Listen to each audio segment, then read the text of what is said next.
BPS. Okay. Now, all speeds on communications networks are measured in BPS. What's it stand for? It stands for bits, right? As in, bit itself is an abbreviation. Do you remember what was an abbreviation for?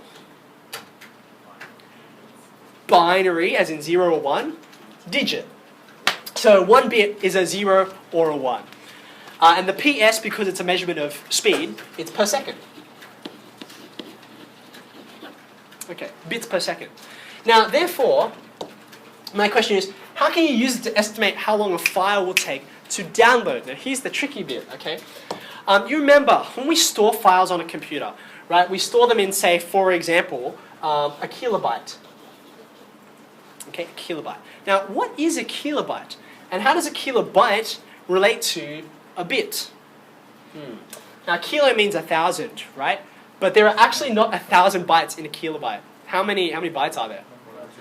1,024. Okay, and that comes from the fact that that's 2 to the power of 10. Okay, which is a bit awkward because it's close to 1,000, but it's not exactly. You can see the same number coming up when you think about a megabyte, right?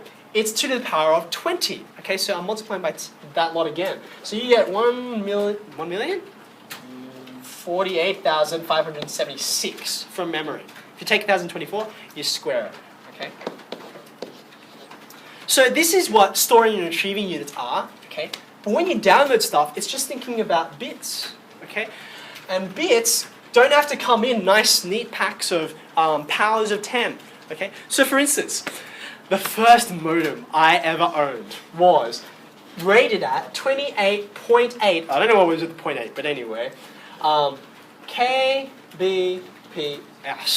Okay? Blistering speeds, alright? Now, what does this mean? Confusingly, the K here, for kilo, right, actually means 1,000. Okay? Not 1,024. So, the people who made modems and the people who made hard drives evidently weren't communicating very well, okay? Get it? Communicating? Because these units are different, alright? So, let's think about this. Let's take a file. Let's say it's 1 megabyte. Okay. How long would it have taken my ancient modem to download it? Well, I've got things in bytes and I've got things in bits, so what I want to do is translate everything into one common unit. So which do you think I should use? Should I use bits or bytes? It doesn't actually matter. You can use either one. They'll be fine.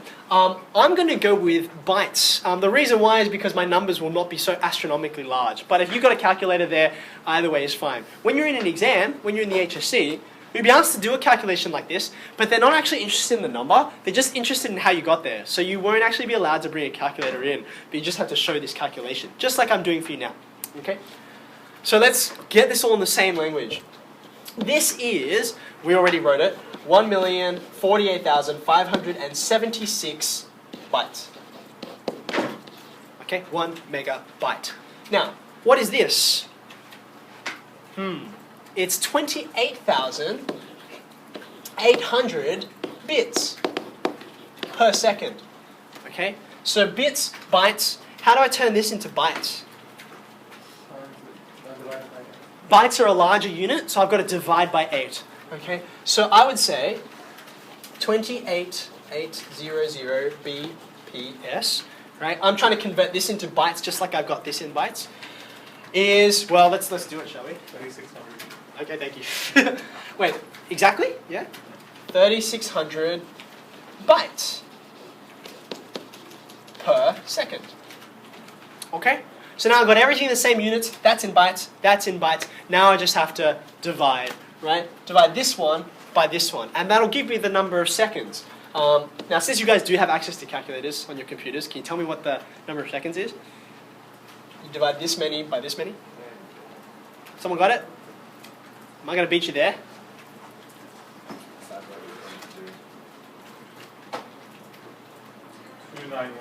Ah, it was too slow. Okay, 291. 1 rotator. That'll do. Seconds. Okay, so if we were asked to provide that in minutes, I guess you would say that's 4 minutes and 51 seconds. Yeah? Happy? Okay. So that's how you go from one to the other. The thing you have to be careful for is what units you're in. Now, here's what I want you to do.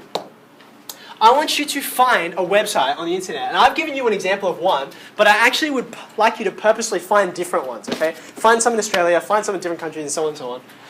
I want you to test the school's upload and download speeds, okay? So when you go here, it'll show you, you'll come up with something and it'll say, start a test. And you can start it in a variety of different ways, okay? And I want you to make a record, like either on paper or in a spreadsheet or something like that, of the speed. Actually, you know what? I'm going to set up a Google spreadsheet. I don't have to get you guys to all do it separately. Let's try and aggregate this data, okay? So here you go. You can see you can begin the test. Don't fall for that. That's just an ad because it'll get you to do something else, okay? Begin the test and then off it goes, okay? Aha, there you go. Did you see that? So there's the actual time. That's the response time, okay? And off it goes, and anyway, I want you to all do that. Do it on different spots. I'm going to set up a Google spreadsheet. I want you to have set up what your name is, okay? And if it gives you the ping, write down the ping, and download speed and upload speed. Oh, it's slowing down. It's getting there eventually, okay? So, Is M in million? okay, now it'll tell us the full results in a minute. I suspect it's in millions of bits per second, so it's still BPS, okay? There you go. See, BPS, Mbps.